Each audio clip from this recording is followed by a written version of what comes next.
This conference will now be recorded.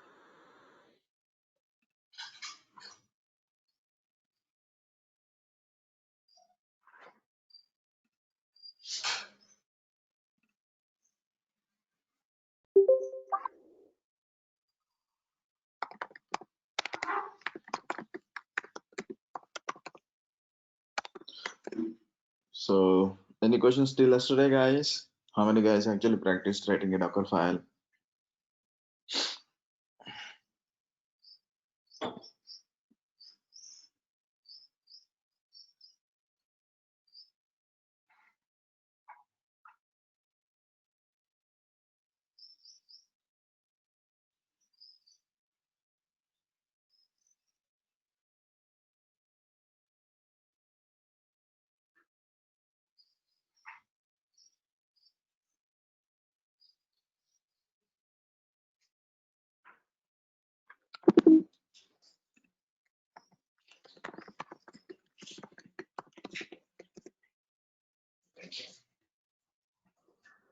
Amaya, Richa? Nothing? I did not practice, but I saw the commands. Sorry? I I I went through the commands again, all the commands that you taught yesterday. Okay. So, you're comfortable with the directives like add from Yeah, yeah. one? Good. Very good. And Richa?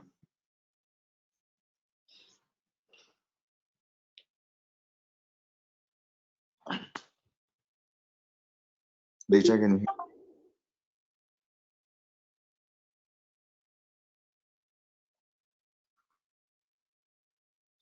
Sorry, I can't hear you, Richa.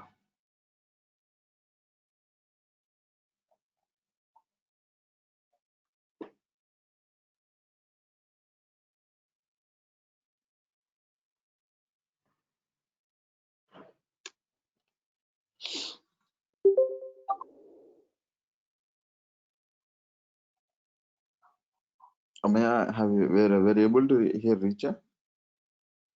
No, Okay. Same for me. Richa, if you are speaking, then we couldn't hear you. I hope this is clear.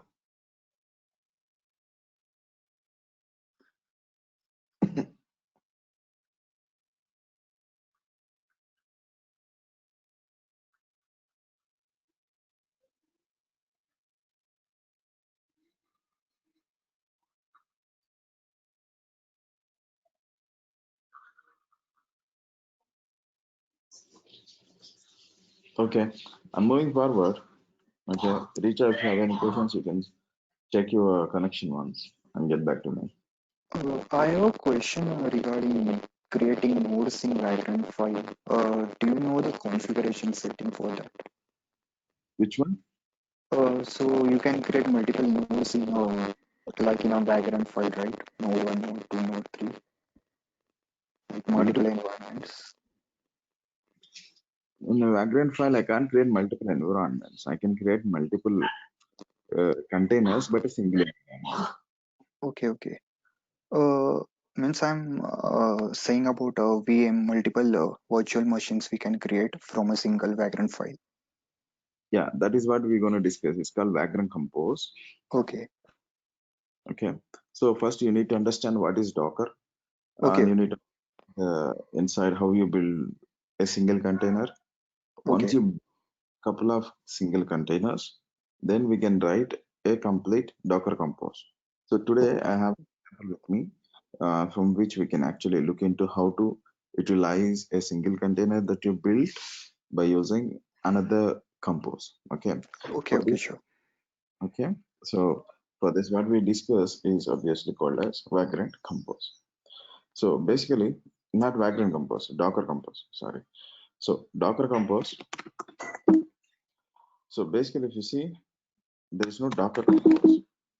If you see my screen, and if I try, there is no Docker Compose. You need to install Docker Compose. So it's something different again.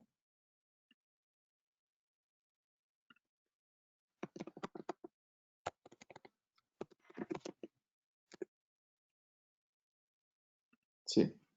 you need to go to Docker Compose, click on Linux, copy the file, okay, and then do the same. You can change mod, and once that is done, then simply you need to make a link,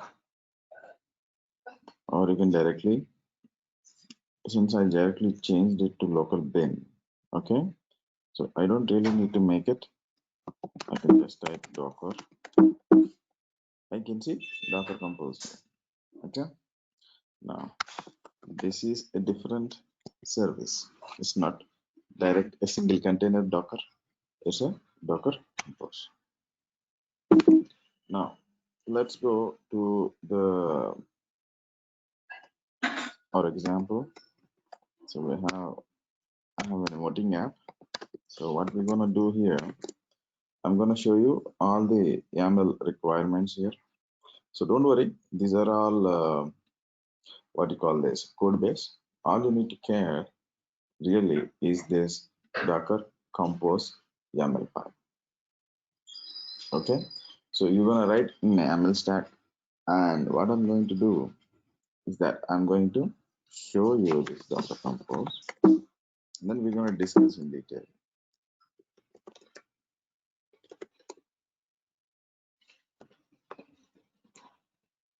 See, so here we have different directives.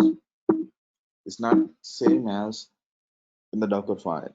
In the Docker file, you have directives which are like from, right? Add, run, copy, entry point, command. These are all the directives. For the Docker Compose, it's a different story. Okay, so the Docker Compose basically has, the first and foremost, you need to remember what kind of a Docker version you're actually trying to follow. Okay, so currently we are actually following 3, and you can check it from the Docker website. Okay, now what you really need to follow is regarding the, sorry, delete something. What you really need to follow is something called services. Services is predefined, okay? So what kind of a services I'm actually trying to configure by using Docker Compose. Here I'm going to configure more than how many services? I'm configuring a vote service, a result service, a worker service, a Redis service, a DB service. So how many containers I'm actually running by using this Compose? Anybody get a hint? 5 containers. Okay, I'm actually running 5 containers. The first container name is vote. Okay, and what I'm actually running inside the vote is I'm building it, okay, by using a file called vote. You can find that. I can give you the link.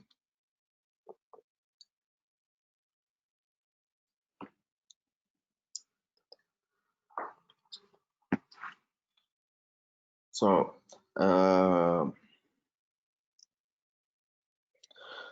so the command that actually I'm running is python app.py,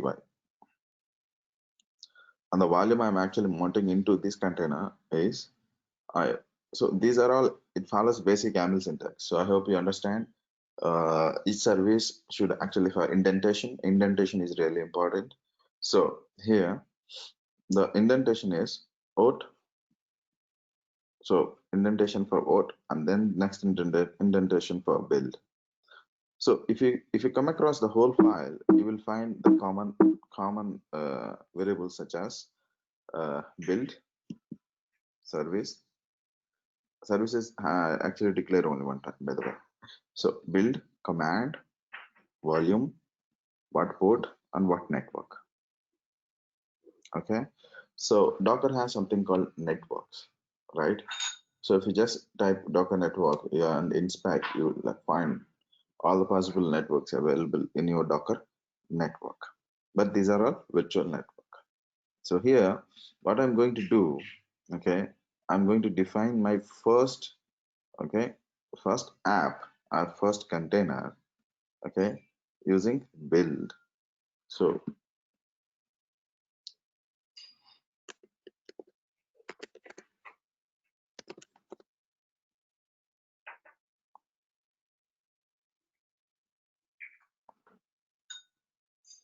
this is basically vote.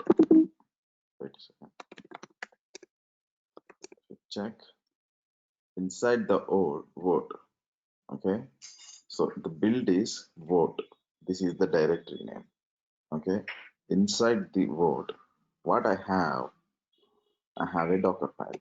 We check the Docker file.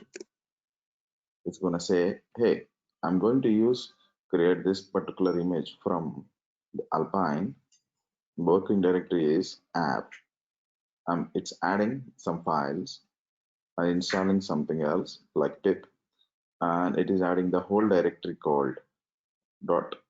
So whole directory, that means the whole all files here, it is actually adding to the inside the directory slash app, and it's exposing IT, and it is actually running a command called, so this is like foreground command. So it's saying that, hey, Gonicon run on this port 80 with a log file and with the access log file and with workers and keep live. Okay, so all these things will be built by using this Docker file, and this Docker file container, okay, would be used by Docker Compose. Sorry, we need to get that.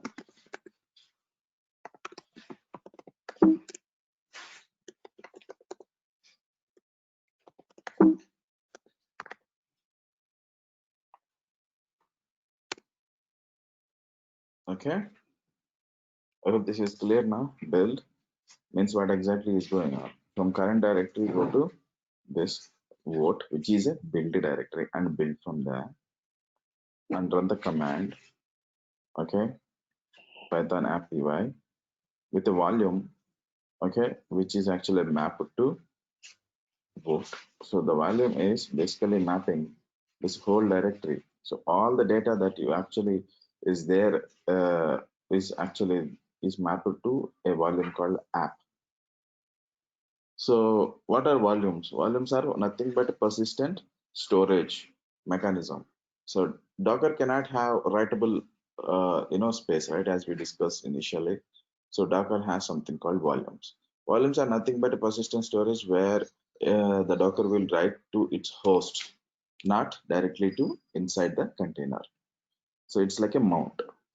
So you are mounting what? I'm creating a mount point, okay, which is actually mounted at a slash app, and that is actually nothing but this particular, and ports 5000 to 80. I'm mapping the 5000 port of my Docker container, I mean of my compose, to the container port is 80, as we already discussed in the Docker file. And I'm actually matching networks with front tier and back tier. So basically, what do you mean by front tier and back tier? So basically, it is mapped to two networks. So both networks can actually speak with this vote application. But if you take Redis or a worker, only a back tier application can reach it. So the application is something like this.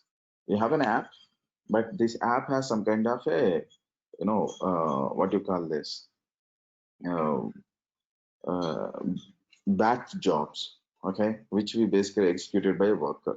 So this app only require, so all the batch jobs or backend will be run in back tier network. So this back tier network has to be protected. So we are actually having security here. So this particular worker can only communicate with back tier. Okay.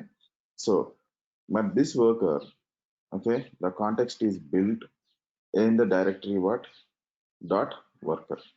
Okay. So if you want to check again,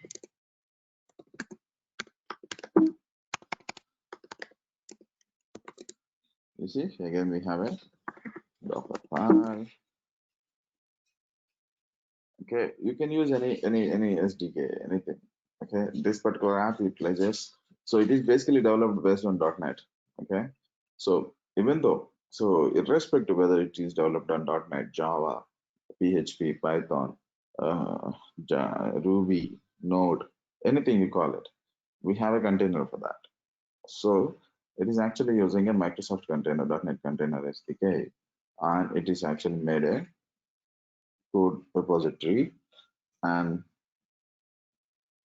it's added the whatever the files, especially the source files. Okay, source file, inside the source directory there is a worker directory which is actually copied to the code directory, and it is actually running the .NET minimal command to actually restore and publish the source, and it is running a command. The final command is run this DLL. Now we are good. Now let's go back.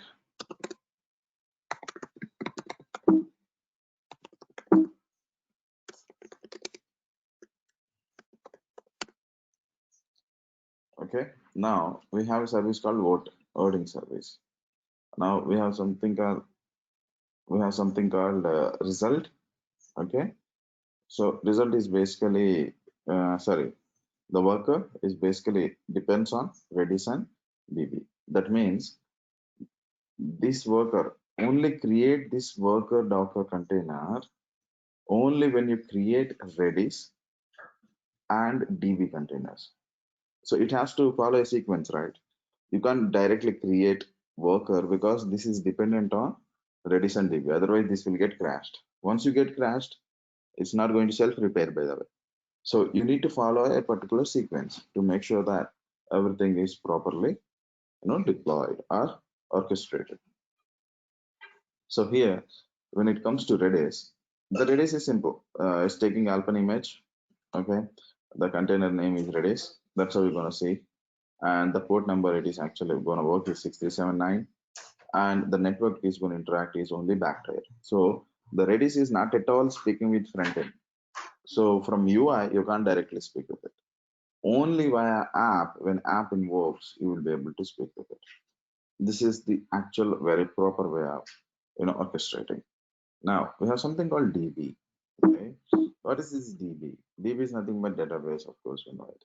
So what image we are using? We are using Postgres 9.4. We are using a container DB, and the environment what we are using is obviously has the username as Postgres, and the password is also as a Postgres. And the volume we are actually trying to map is obviously the data point would be DB data, and which is basically located inside the container. It is located at where live Postgres SQL/data. So in here, it would be just a DB data volume. And the network is, of course, the back tier, because DB has nothing to do with front tier. Only the front tier will be dealt by only one container, or the two containers, which is a vote container, a vote container and a result container, because vote container is something that the user has to do from UI. But here, all the backend components has to stick with backend tier. So this is the network, okay? So now you have separated network like back tier with all the components. So that we have basically three components which only rocks on back tier. Now let's go to front tier. We already discussed about vote. Now we're going to discuss about result. So result, obviously you have another package which the command to run this app would be node-man server.js, and the volume would be of course mapped to app, and the port number which is open would be 5001 to port 80, because our host ports are unique. Okay, you can't map everything to single port, so you have to map a different one. So that would be 5001 for port 80 and 5858 to 55. So all the five container services are clearly written, and the volume, basically what kind of volume basically we actually use, we need to mention here. So the volumes we would be using basically are DB hyphen data. Okay, and the networks we would be using are front end tier and back end tier. Okay, So let's go vagrant compose.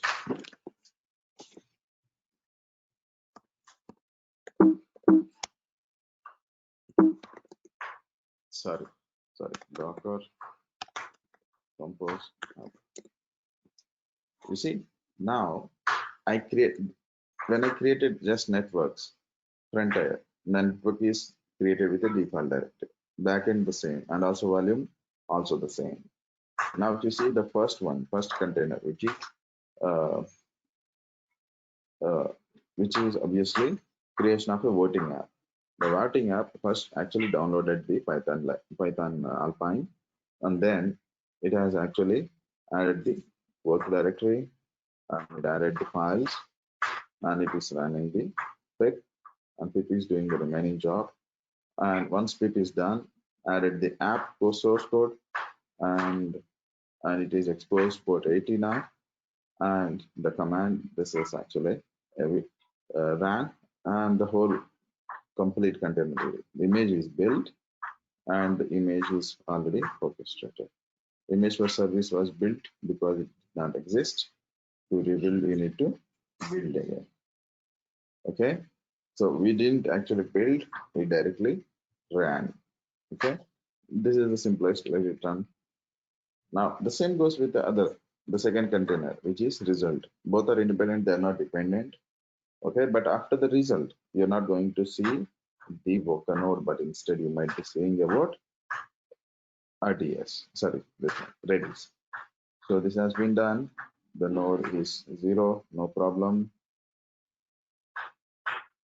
Node man is running. No, that is good. Now if you check, this would be not what is downloaded. Yeah. As I told you, the Redis is actually getting downloaded.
Now you see all containers are actually running and all containers are connected. Now you can actually see the whole log here. Okay. Now, but this is interactive I mode. Okay. You can't. So the whole purpose of Docker Compose is not to run in the background, but to run in a developing environment so that your developer is able to have the whole local environment at his disposal and see how the errors are actually popping up.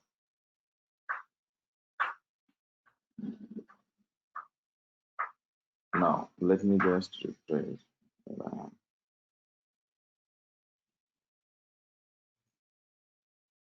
I don't really remember what is my IP address. So node 1, right? It must be 11.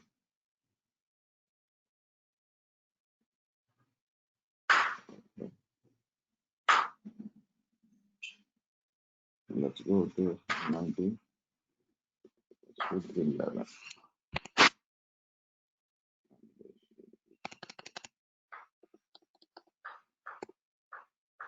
Oh yeah, you see, this is our voting app. Now let's open. You see, I hit it. Immediately a response has been caught. This is in detailed debugging mode. Now it has actually opened. It's a success request. HTTP 1.1. You got a response. It's a success. Now I got another response. The style sheet is loaded. Another success. But there is a Quav icon. The icon is not loaded here. Okay, that's why this icon is not loaded. So it is that's why it's showing this particular icon is not available. Don't worry, I'll give it cats. Now I gone with the facts. Now you see, I actually voted. So my process of vote is actually carried out by a worker, which is actually hosted in a backend network. Okay. So processing vote for A by whatever my entry and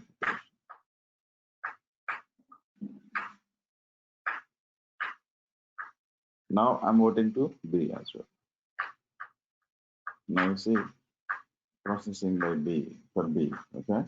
But duplicate key value violates any constraint, votes ID key, whatsoever. Now it is going to already exist, so this becomes invalid. So let me refresh again. That's it. Simple voting container. Okay, if I copy this and do it again incognito. Okay, and then press again, so it's gonna be valid. Okay, and if I close this and do it again with another incognito, this will again become valid because I'm actually using my incognito, which doesn't store any cookie values. But my previous browser, which is not incognito, stores the cookies because of to get the data faster or the website faster fetching. So this is in short how we work with Docker Compose and where we use Docker Compose on how to work with Docker Compose. Okay, so I'm going to terminate all of them. So Control C will do everything for me.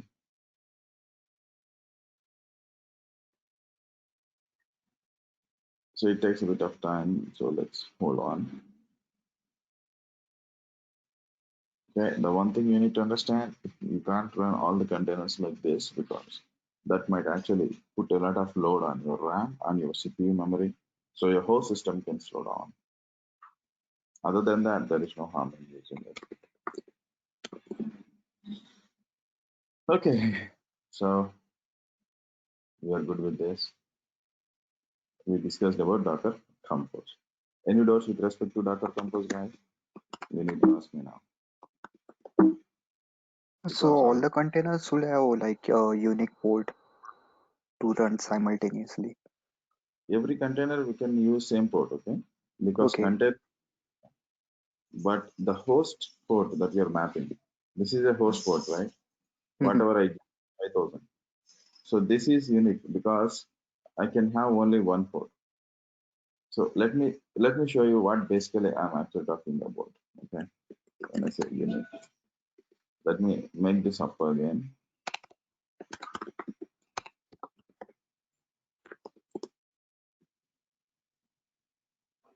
This time there is no creation because already the containers are already created. So it's just gonna run. Now I'm gonna refresh. Okay. Then also my cache is already there. So let me refresh. Sorry.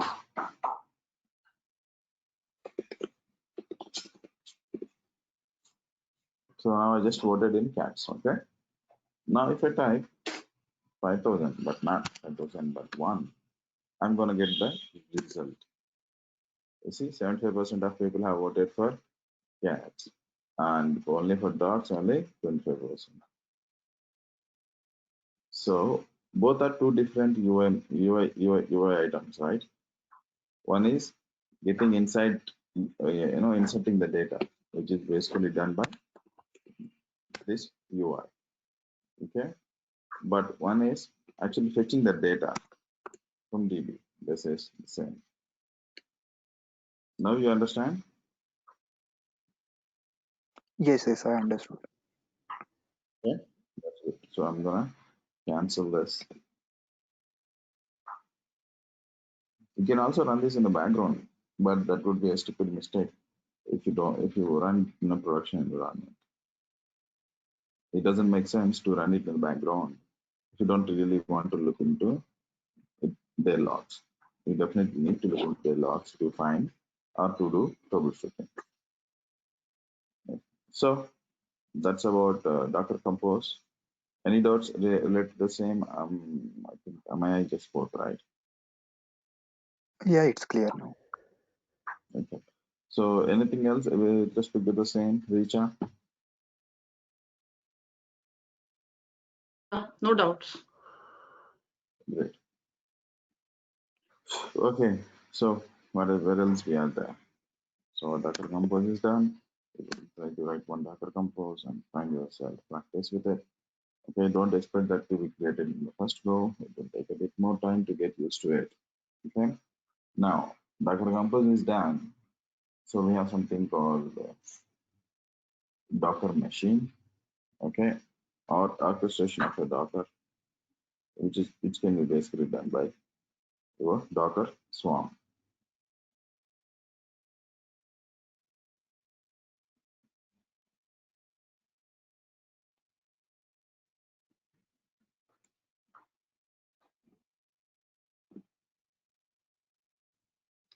So if you see, this is advanced class. We already seen Docker Compose, but why do we actually use Docker Compose? We actually use it to orchestrate more than one container, okay, and especially suitable for their environment.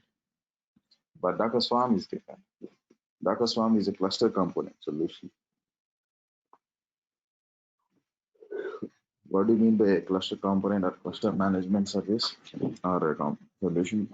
Is that now imagine you are actually working with your application is working across US.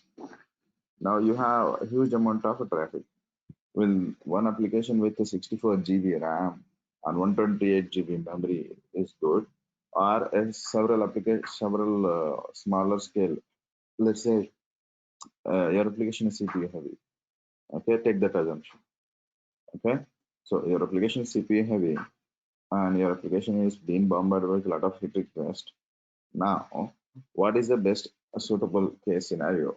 Having one bigger, greater, let's say 2 terabyte RAM and let's say 1 zettabyte processor is better in comparison with 100,000 smaller T2 macros, okay, with a minimum of 1 GB RAM is good. What do you suggest, guys? T2 micros. Why? Because we can run multiple containers simultaneously. But that was not your intention, right? Your intention is to run a single container. Okay.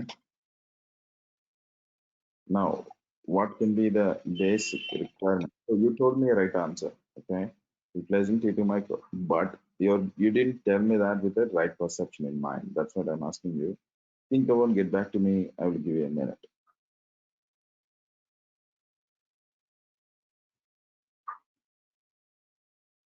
So what was your question actually again? Okay. My question is, suppose you are owner of a Facebook, Mhm. okay? Now you have to provide a solution for your application, which should be able to handle 100,000 requests per second. Okay. Okay. Now, how do you do that? Or do you do that? Or in such case, do you go vertical? That means a zettabyte memory processor, a petabyte, disk space, and maybe 100,000. No, we will go horizontal scaling. Yeah. So you can't use vertical scaling, right? Yeah. Why use horizontal scaling? Uh, Means as per load we can increase or decrease this one resources. The elastic nature of it. Yeah. Yes, almost you're partially right. Yes, because of elastic nature of it, but it's more better because we are having multiple CPUs, right? Yeah. So even zettabyte or petabyte, whatsoever you call it, it's not gonna compete with 100,000, cluster of distributed systems Okay. because each system has a different processor and the queue is less. But in a zettabyte, your POS queue and cache and a lot more things will come in play. That's why you require a cluster. Okay. So for all the Docker containers, you require a cluster of nodes. The nodes which actually share the same daemon or expandable daemon, which is nothing but your Docker daemon. So all the nodes should have a Docker daemon, and when they are connected with one another, from abstraction point of view, it seems like a single machine, but instead it is supported by 100,000 machines. So here what I'm telling you, if you want to have such kind of a setup, you have to use Docker Swarm because that is the solution for the current situation or the situation we just discussed. So a Docker Swarm, nothing but a cluster management solution, okay, which actually comes with packaged Docker. I hope that is clear. That's why I was actually, going all around the data centers and asking about these kind of tricky questions because that is the main reason Docker Swarm came into existence. Now, you have a Docker, what is called Docker Swarm now. Coming to the Docker Swarm, a Docker Swarm is nothing but an abstraction at a high level, okay, which is nothing but a cluster management tool which enables different distributed nodes to work together in an order. So your Docker Swarm becomes the whole manager and whole soul of your whole cluster. So a server in the Swarm, so your Docker Swarm master actually is like a controller to whole cluster. So if your master actually says that, hey, remove the nodes or delete the nodes, it's gonna do that. So that's why a Docker Swarm is something like a manager role. But a worker is actually that executes only a certain jobs in the container. So you basically have two components in Docker Swarm, a master and a worker. So how do you actually create a Docker Swarm? First of all, you need to install Docker Swarm.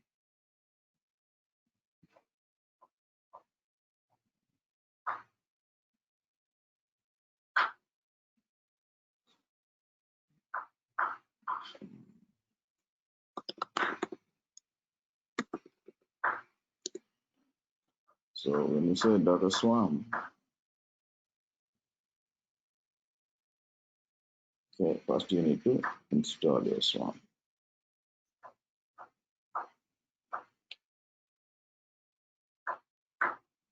Let me just check how I install.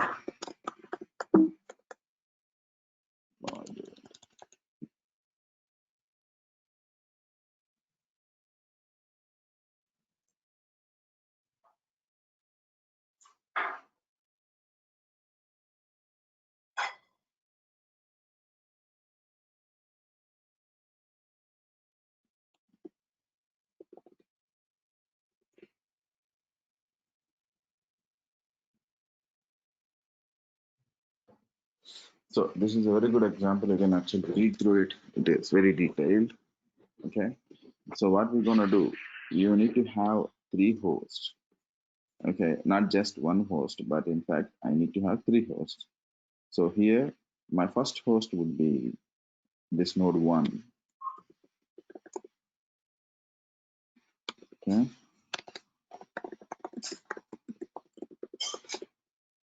The second node would be a worker, and the third node will also be a worker. So these are all virtual machines. Okay. So what I'm using Vagrant. Okay, in combination with the Docker Swarm.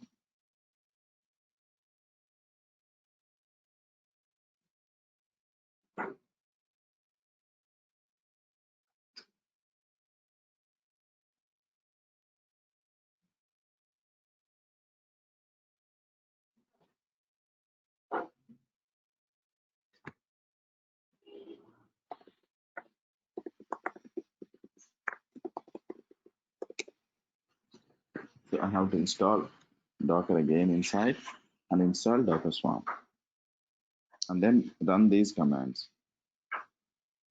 Here this is. And run these commands.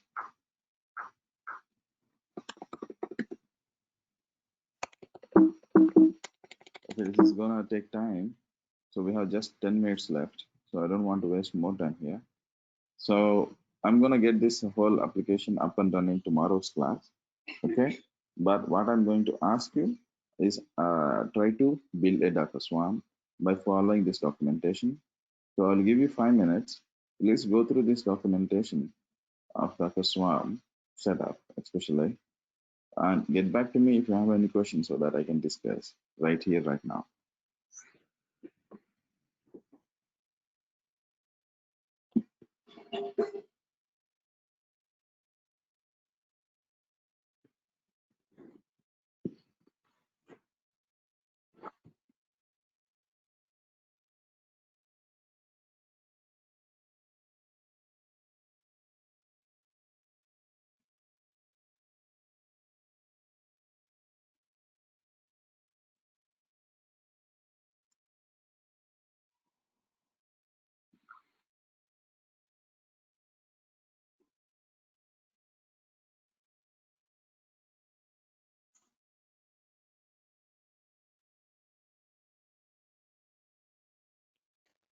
Do we have to use wget to install these? Yes. Okay. Normally for Docker, you don't really need if you use curl. In the installation procedure already has it. Okay.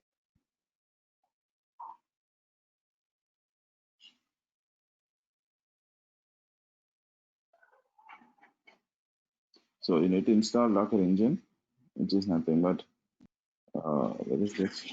Yeah. Abdul? Yes. Yeah, I was having some issues while Docker installation. With that machine. Can I share my screen? Of course. Let me stop my screen. And I'm making you presenter. Okay.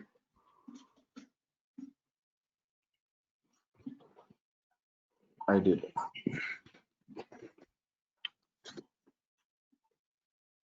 So can you see my screen? Okay. You're having an error. Yeah, I was having a error from daemon, this OCR runtime. Could you actually delete your current Vagrant and recreate it? Okay, so I need to delete whole Vagrant. Yes. because your vagrant installation is having some kind of issue. Okay. Okay. And also I was having error in Jenkins. What error? Let me show you.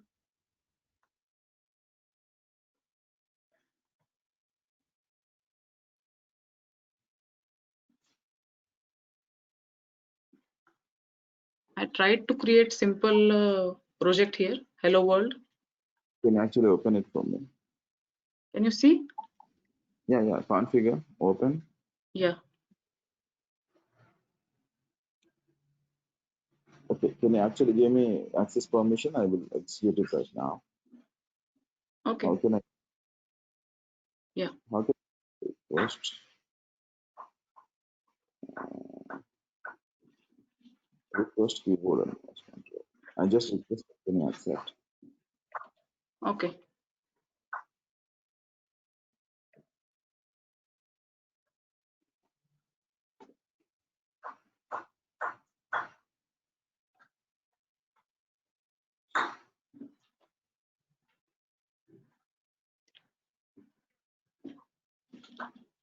It was giving me some Java error.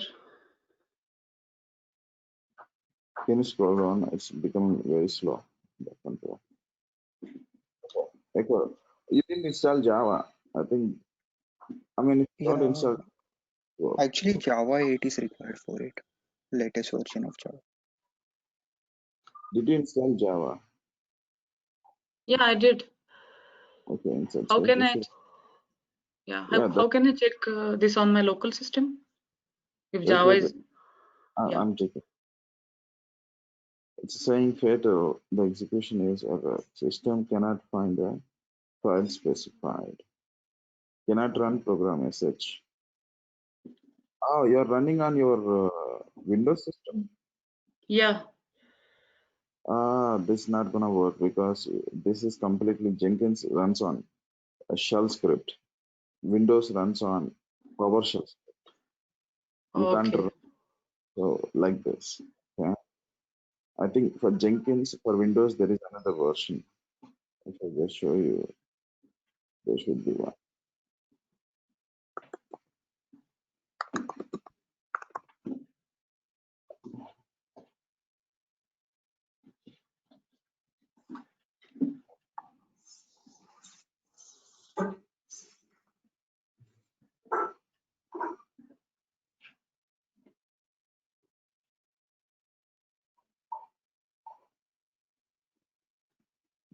Did I click it? Did it work? Can you click on download? Okay. Now you see, if you click on download, what happening is staying there. Mm-hmm. Scroll down, please. Insert space. Scroll down more. Can you open? Can you check any windows? Yeah, here. Yeah, download the Windows package. Okay. That is how you install the Windows. And Okay. please do the requirements as well. For Windows, it might be requirement. .NET may be required, and it can be older or newer version. I don't remember. So you also need to require .NET before you run this Jenkins. Okay. Okay. So I need to uninstall all the files You know how to do that. and Okay. do it again. Okay. Yeah. Use Vagrant. That really helps you. You see, in the current situation, I only use Vagrant a lot because sometimes I need 10, sometimes I need 5 Vagrant to run simulations for production assets. So it's always better you rely on Vagrant more than you rely on the Windows. Okay. Okay. Yeah. Okay. That's how. Okay. Today. Yeah. So tomorrow. Bye bye. Okay. Thank you.